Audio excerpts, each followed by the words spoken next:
Would you guys welcome my friend Loulie Giglio?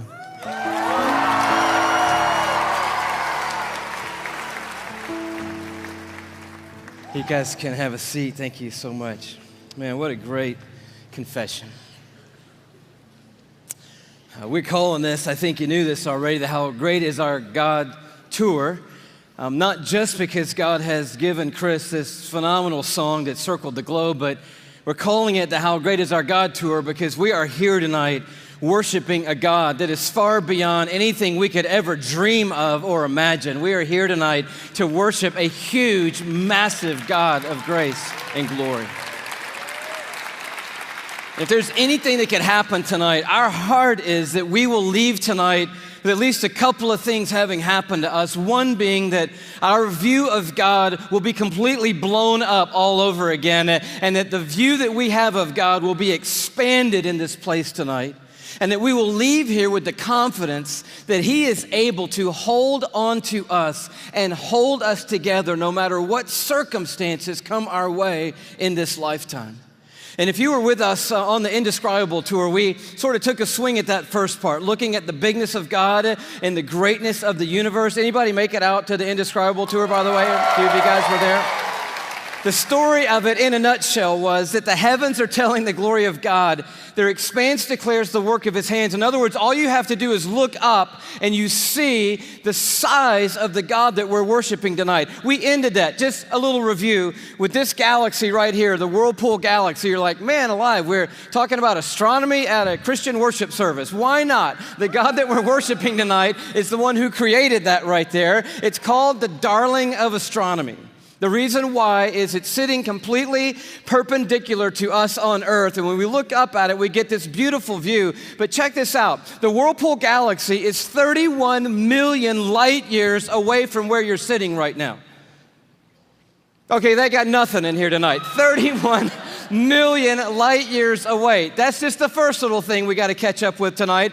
By the way, the story opens like this. In case you forgot, in the beginning, God created the heavens and the earth, and He said, "Let there be light," and there was light. And that was a phenomenal moment when that happened, because light came out of the mouth of God traveling 186,000 miles a second. That's how fast light is traveling through the universe. And so a light year, therefore, is how far light travels in 1 year, and I'll do the math for you. It's 5.88 trillion miles is a light year. So as we talked about before, when you start to get around in the neighborhood of God, the mile is not going to help you. The yardstick, the ruler, the tape measure, these things are of no value in the universe that God has made. We're using a ruler called a light year that's 5.88 trillion miles long. And if you'd like to go to the Whirlpool Galaxy, be my guest. All you have to do is multiply 31 million, that's how many light years it is away, by 5.88 trillion miles, and that's the distance that you've got to cover. Anybody with me so far? I'm wondering, are there any science lovers here tonight? Because we're going to have a little scientific content tonight, and I need to know if anybody's going to be with me so far. So you do the math, or you could look at it a different way. You just have to travel 186,000 miles a second for 31 million years, and voila, you will arrive at the Whirlpool Galaxy. Second thing that's pretty stunning, given that our God made that, is it contains 300 billion stars. In that one galaxy, 300 billion stars. And it is one of hundreds of billions of other galaxies in the known universe that God has made. And it just reminds us all over again tonight, man, this God that we're singing to tonight, He's enormous. He's bigger than anything we've ever dreamed of. He's bigger than our wildest imagination of Him.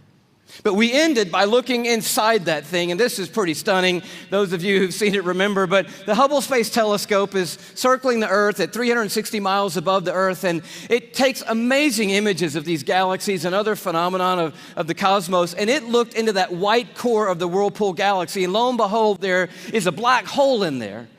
And we'd never seen it before until Hubble could take an image of it, and I found this on NASA's site, hubblesite.org. This is what Hubble sent back to us from 31 million light years away from the black hole core of the Whirlpool Galaxy. They send us back this image right here, and it's just crazy. It's crazy. It's the glory of God, the grandeur of God.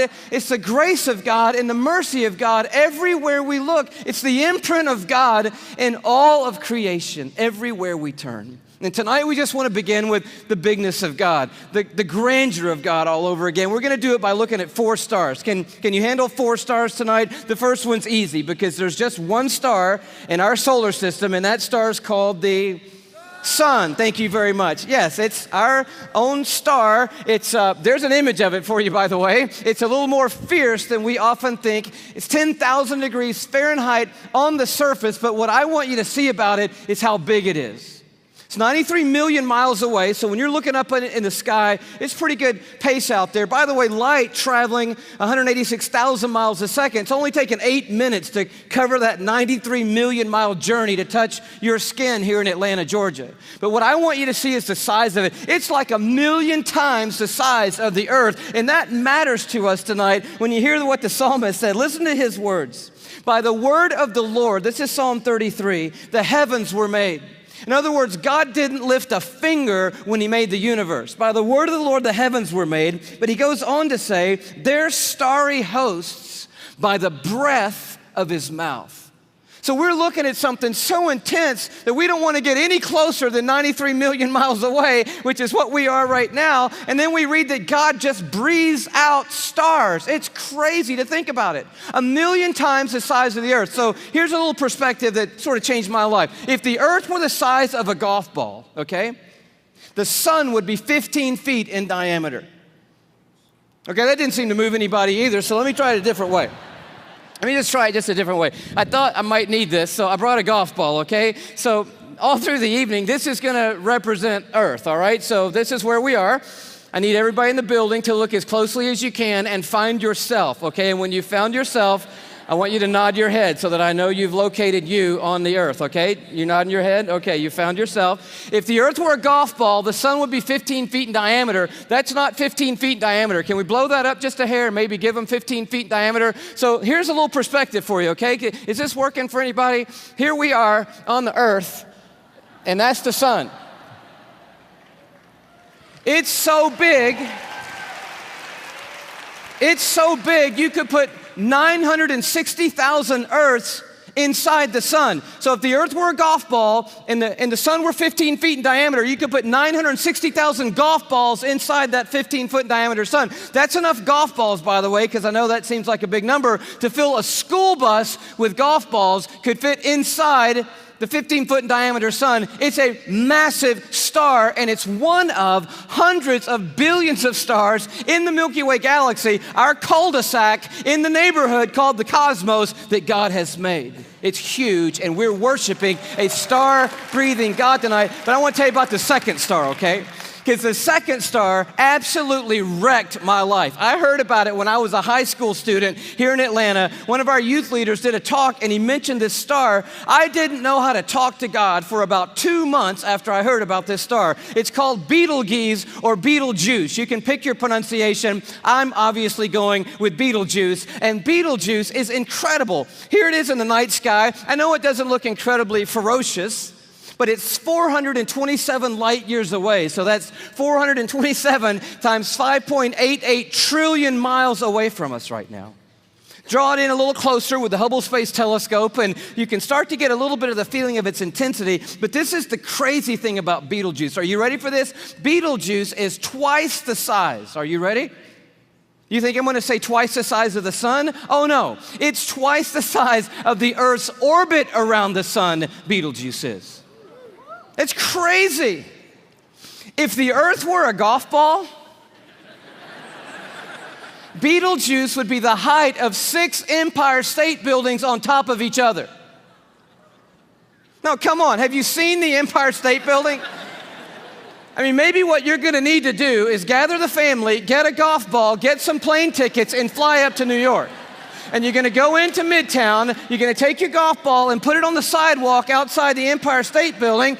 Don't worry about people thinking you're crazy. They're not even going to notice you in New York. You're going to go across the street. You're going to look up at the Empire State Building and imagine 5 more Empire State Buildings on top of the Empire State Building. That's Betelgeuse, and that's the earth, and somewhere you're on it.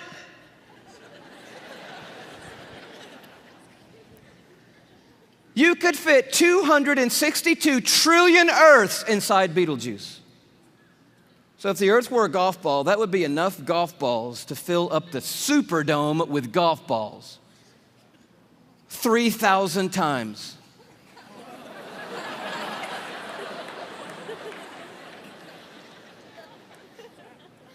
When I heard that as a teenager, that stumped me right there.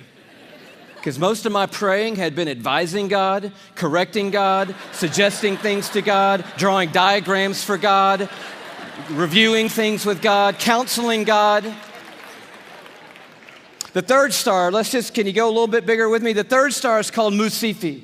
Here it is in the night sky. It's that gold star to the top left. We have the big image of it. It's 3,000 light years away, but I just want you to see it in the span of all these little glittering stars so that you know that at times when you look up at night, it is not just twinkle, twinkle, little star, how I wonder what you are. I'm telling you what you are. What you are is intense and huge and massive and ferocious is what you are. And this one used to be called Herschel's Garnet Star. Check it out. If the Earth were a golf ball, Musifi would be the width of 2 Golden Gate bridges end to end. Apparently, you're going to need to go from New York to the West Coast. Go to San Francisco with your family and your golf ball. Place your golf ball at the beginning of the Golden Gate Bridge. Go across the bay into Oakland to a high place where you can see the entire Golden Gate Bridge. Another second Golden Gate Bridge will be in your imagination. Span all the way back the 2 Golden Gate Bridges to the very beginning and find your golf ball over there. That's the Earth, and somewhere you're on it. One of the stars in the Milky Way galaxy. It's so big you could fit 2.7 quadrillion Earths inside this one star. Thank you so much. Where have you been all night? Now, quadrillion we have not talked about, and I need to explain this just briefly because I don't know about you, but I do not understand the national debt or any numbers bigger than about $875.28. I get that number. Go bigger than that, I don't know. But you need to understand a quadrillion, okay? Because this star is crazy big. A quadrillion, let's do it this way. Everybody knows a million, right? How many of you know what a million is? You can kind of get your head around a million. Everybody? All right. You know that a billion's 1,000 million, and a trillion is 1,000 billion, and a quadrillion is 1,000 trillion, right? Everybody knew that? Here's the perspective. This changed my life, right? A million seconds ago, 12 days ago. Isn't that cool? See, that saves you doing that on your little calculator at home, which I dare you to try to do when you get home tonight. But a billion seconds ago, you're thinking, oh my goodness, if it's 12 days ago, I'm going all the way back to like September with you, Louie. This must be crazy, right? How about May 1975 is a billion seconds ago? You're like, whoa, that's a little bit bigger than a million. Oh yeah. A trillion seconds ago, you're like, I'm on the 1800s. No. Christopher Columbus? No. 29,700 BC is a trillion seconds ago. A quadrillion seconds ago, 30,800,000 years ago is a quadrillion seconds ago. We're talking about a really large number, and Musifi is so big, you could put 2.7 quadrillion Earths inside this one star. But it is not even the biggest star we have found. I love science, and science has just brought us the largest star they found. It's called, are you ready for this? Canis Majoris. Now, I'm no linguist, but that's a cool name for the biggest star we've found so far. I think that means the big dog star, and that's exactly what it is. I bring it to you as a little bitty purple, glow just to the right of center there. But Canis Majoris, oh wow. If the Earth were a golf ball, Canis Majoris would be the height of Mount Everest.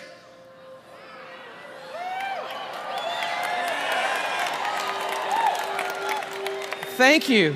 You just saved your family plane fare from California to Kathmandu, Nepal. Almost 6 miles above sea level, the highest point on the planet, and I just dare you to get up there and unzip the parka and pull out your golf ball.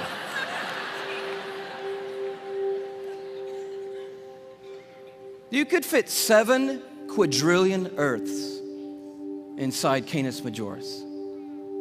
That's enough Earth, if the Earth were a golf ball, to cover the entire state of Texas in golf balls, 22 inches deep.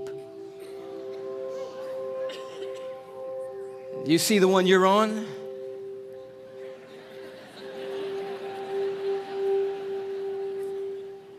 Maybe this will help a little bit more. This absolutely blew my mind. Just a little journey through our solar system. Everyone knows our planets and sort of how we fit in to the story here. You see really quickly that we're not even the biggest deal in our own solar system, but as Earth comes by, you have to know tonight that we are living on a privileged planet. Anyone would tell you we're living at one of the most special places, if not the most special place in all of creation. But Neptune comes by and Saturn and then Jupiter, and you're like, okay, we're not all that big, even in our own little cul-de-sac.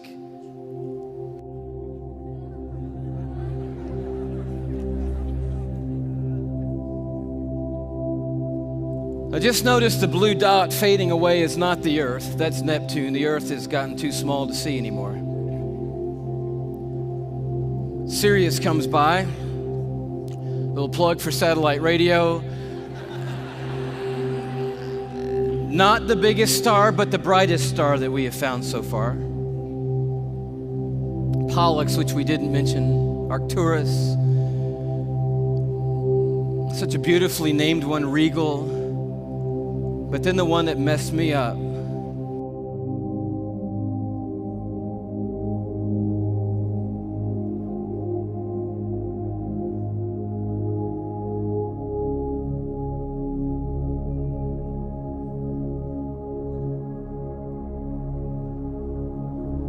Our third star, Musifi.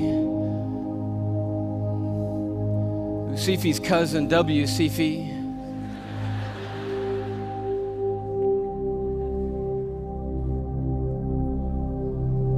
And Canis Majoris.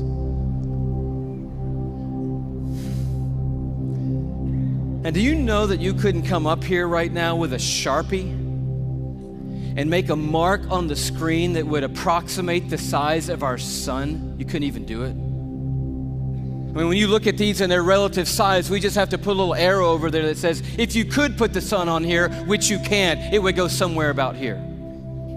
And can you hang on that for me? And when you see this, I don't know what happens to you, but I'll tell you what happens to me. A shrinking feeling comes over me, and it's not a bad shrinking feeling, it's a good shrinking feeling. Because sin, it has a way of shrinking God down in our minds and puffing us up in our own estimation. But just a glance into the universe that God has made resizes everything in a heartbeat. And you realize tonight we are worshiping an unrivaled, uncontested God of all kind of might and power and glory and awe, there's none like him anywhere in all of creation tonight. We are not here worshiping some little teeny tiny God. We are the teeny tiny ones, you and me. We are small and weak and fragile and frail. We are, you and me tonight, one of 6.5 billion people on this little golf ball sized planet in this massive universe that God has made. But I'll tell you, the miracle of tonight is crazy, and crazier to me than the size of any star. Is that though we are but a vapor, you and me, and tiny and frail, we are marked by majesty. And we have been created in the very image of the God who breathes out the stars and put the universe into place. You and I are fashioned and formed and ordained by the God of all creation. We are fearfully and wonderfully made, you and I. We are a miracle. You're a miracle sitting in the building tonight. If I could just remind you just for a moment, you are somebody incredibly special. Let me just dial back to the beginning, and I know you know this already, but in the very, very beginning, here's how you happened, okay? One cell from your mom found one cell from your dad. Now, there's more involved in that than that, but that's enough for us right now. And by the way, we should applaud the one cell from your dad, because that one cell did a pretty heroic thing to be the one cell in the story that we're talking about tonight. One cell from your mom met up with one cell from your dad, each one carrying 23 chromosomes. The one from your mom was carrying half of her DNA. The one from your dad was carrying half of his DNA. And those two cells met and merged into one single cell. And when they did, those chromosomes matched, and they began to form together a brand new DNA code. Using 4 characters, 4 nucleotides, they begin to write out what we have now discovered is the 3 billion character description of who you are, written in the language of God. They wrote out your DNA, your human genome of 3 billion characters made up of those 4 simple nucleotides. And when they did, they described who God had ordained you to be. In that one little simple cell.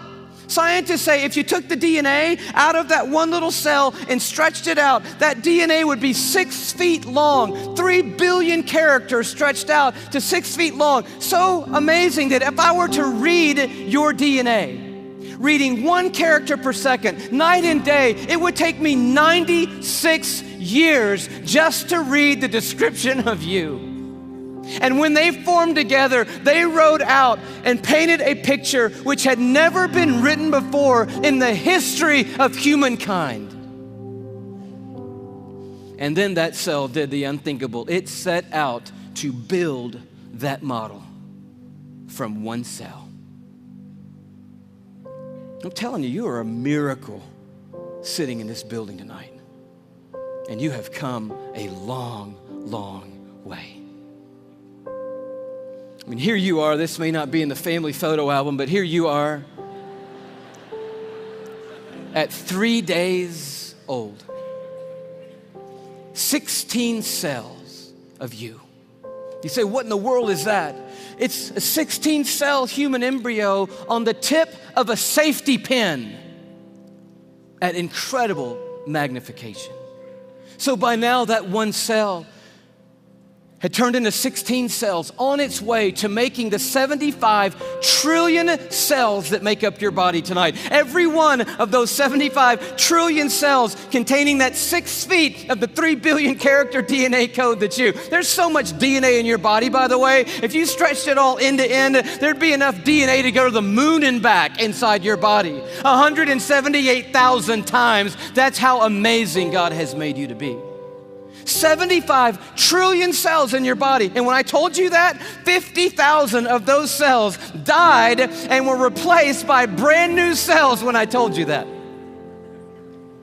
And then just now, 50,000 more cells died and were replaced by brand new cells. It's happening every 3 seconds, day and night, all the days of your existence. And you wonder why you're tired all the time. I'll tell you, you're doing some amazing stuff night and day.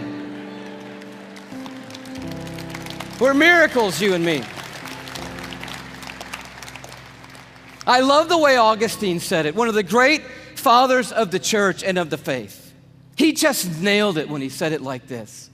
Men go abroad to wonder at the height of mountains, the huge waves of the sea, the long course of rivers, the vast compass of the ocean, the circular motion of the stars. But they pass by themselves and they don't even notice. In the womb, miracles happening every moment. Here you are at 5 months in the womb. You remember those days? Those were the good old days. And just miracles happening every second. Let me tell you about one. 1 million optic nerve endings left the optic nerve center of your brain, in the womb, headed for 1,000,000 optic nerves that had left your eye. And they had to meet and match their exact partner, 1,000,000 looking for 1,000,000. And when they found their exact partner out of 1,000,000 and matched up together, in that instant you had sight. And anyone would tell you that to this moment, the most technologically advanced thing on planet Earth is your eye. Oh, but it didn't do you any good, because when that moment happened, you just had one piece of skin completely covering your eyeball. But as I read in one textbook, miraculously and mysteriously at about the 6th month, a little cutting device appeared, and it cut perfectly that piece of skin. And you had eyelids for the very first time in your mother's womb. You are fearfully and wonderfully made. And the God of the heavens is the one who fashioned you together. And He knows your name tonight. And He knows every single thing there is to know about you.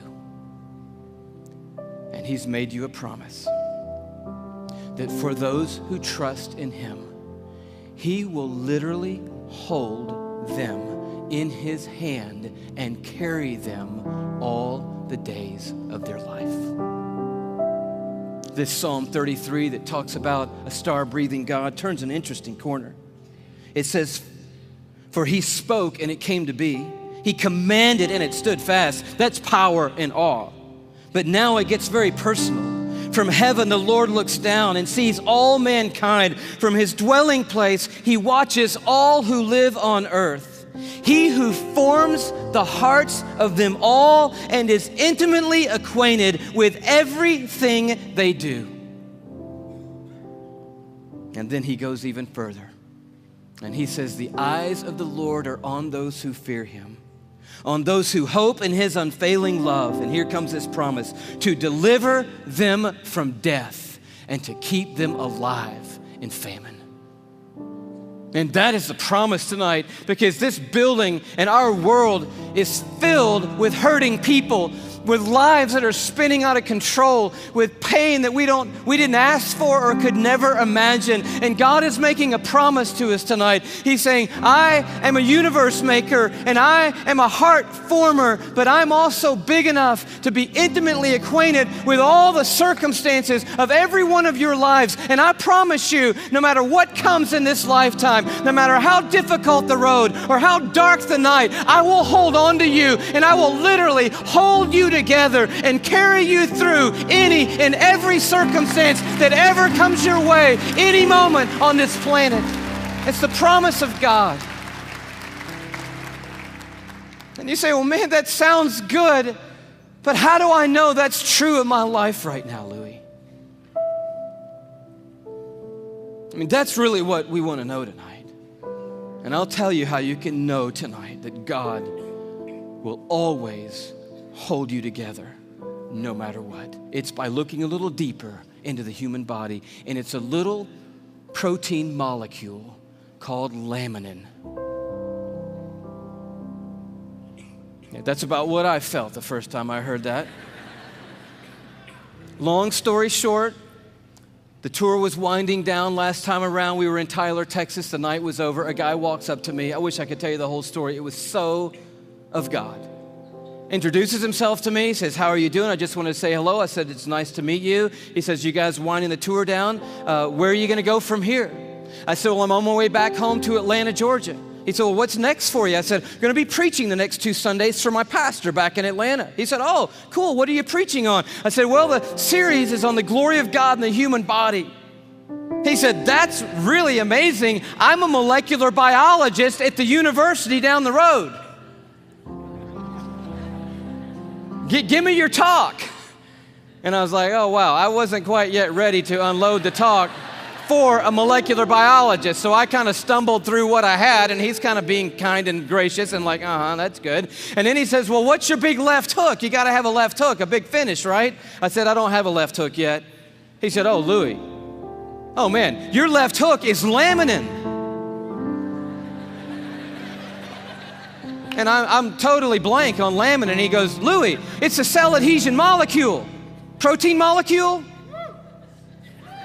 Do you know about proteins? I'm like, no. He said, Louie, cells organize into certain molecular structures, and that determines what protein there are. There are between 10 and 60,000 proteins in the human body. We don't even know how many proteins are in the human body, but one of them is a cell adhesion molecule. It's organized into this certain structure, and that tells the cell what its job is in the body. And this one is a cell adhesion molecule. And I'm like, all right. He said, no, Louie, it's like the rebar of the human body. The steel they put in the concrete when they lay the foundations of things, it's that stuff. It's holding your membranes together. It's the glue of the human body, Louie. It's laminin. You got to tell them about laminin. And I'm like, I promise you, I'm going home and tell them about laminin. And I'm sure when I do, revival is going to sweep across the church and probably around the world when I tell them. He said, no. You got to see laminin. I'm like, okay, let's see it. He said, no. You need to go look it up online. You need to go Google laminin. I'm like, I don't even know how to spell laminin. Takes his card out. He writes on the back, Laminin. I'm like, okay, I cannot wait to get to my computer and get on Google, click on images, type in laminin, and I'm waiting, and these little thumbnails come up on the screen, and I'm like, wow. That's laminin, the cell adhesion molecule. Woo! I am so excited. I am beside myself. I cannot believe what I'm seeing. I love laminin. I'm so fired up. You should see laminin, I guess. That's the thing, right? Okay. Here is a scientific diagram of the laminin cell adhesion molecule that's holding your body together right now, okay? This is what I found right here.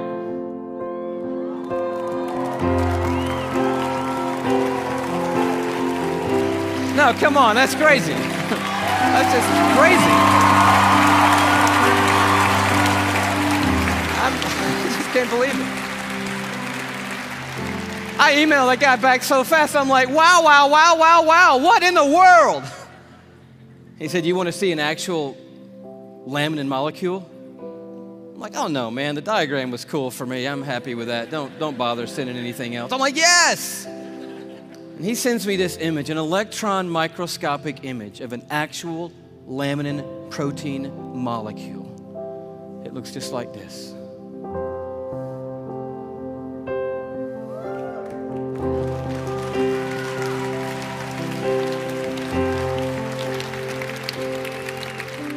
Like, how crazy is that? That the stuff that holds our bodies together, that's holding the lining of your organs together, holding your skin on, is in the perfect shape of the cross of our Lord Jesus Christ. And immediately I'm thinking about the words of Paul in Colossians 1. You know this beautiful passage where Paul's talking about the supremacy of Christ and the sufficiency of Christ. He says, for by him, talking about Jesus Christ, all things have been created, things in heaven and things on earth. All things were created by Jesus and for Jesus.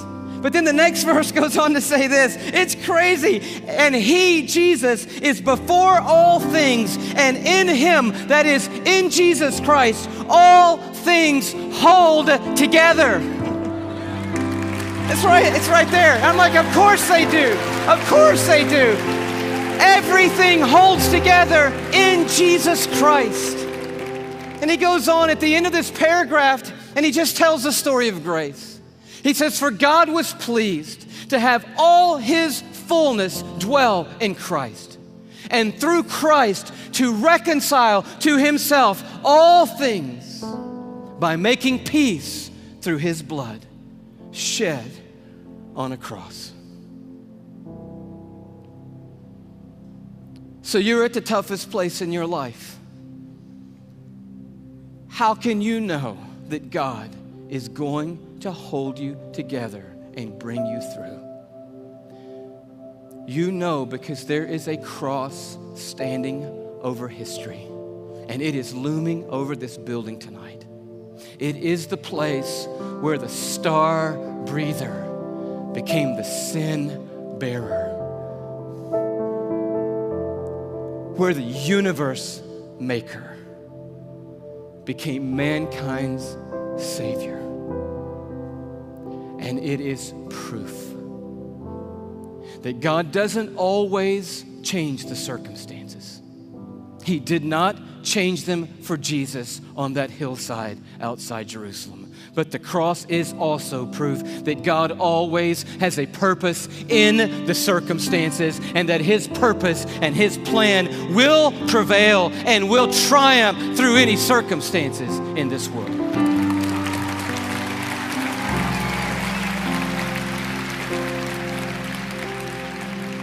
So we just close with this question.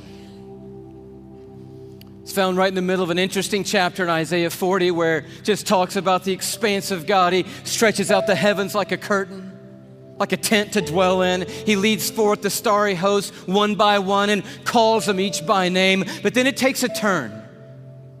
And the writer of Isaiah says, "So why do you say, O Jacob?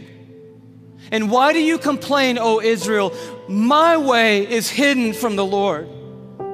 Or say, "My cause is disregarded by my God." In other words, there was a moment in the history of Israel when they felt like God had completely lost sight of them. That yes, I believe that God is big enough to make the world. I even believe that God ordained and made me. And now coming present tense, I'll accept the fact that God gave His Son on a cross. But what I really need to know right now, what really matters most to me right now is, does God see what I'm going through? Does He see what I'm carrying? Does He know that I can't take one more step or one more day? Does He care, and can He do something? That's what I need to know. And Isaiah answers, and he answers with another question. And it's a question for us here. He says, "Do you not know? Have you not heard?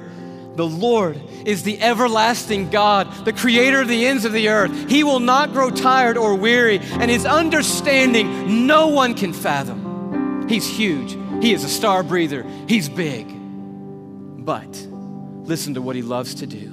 That God, that creator of the ends of the earth, that I do not grow tired or weary, that my understanding's too great for you, that God, here's what He does. He gives strength to the weary, and He increases the power of the weak. For even the youths will grow tired and weary, and young men will stumble and fall. But those who hope in the Lord, another translation, those who wait upon the Lord.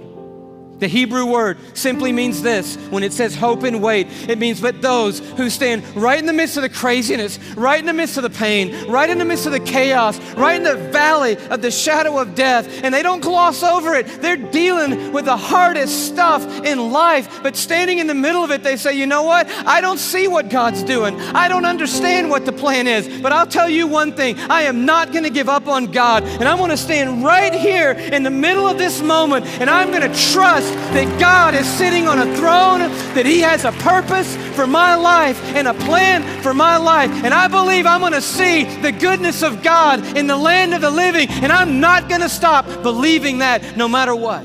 That's what the word means, to wait and to hope on the Lord. And He said, and here's the promise. You're going to wake up to rosy circumstances.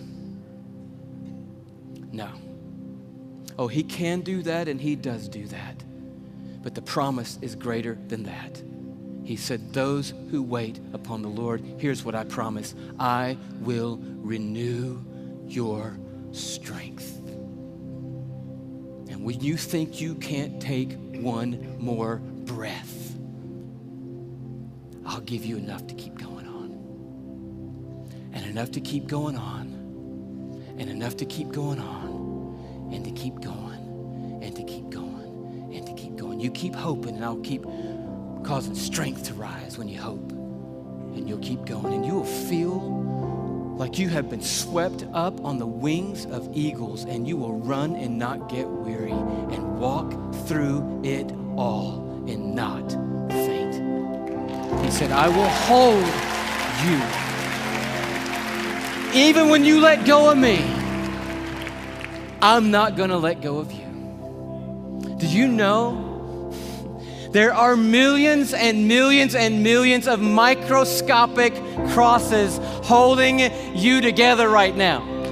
And one giant, glorious cross of Jesus Christ that's holding every one of us that's trusted in Him onto the Heavenly Father and holding the Heavenly Father onto us. And it's going to keep holding us onto Him, that cross, forever and ever and ever and ever. We will never not be carried by the strong hand of a universe-making God, and He will bring us through. That is the promise of the everlasting God. Amen.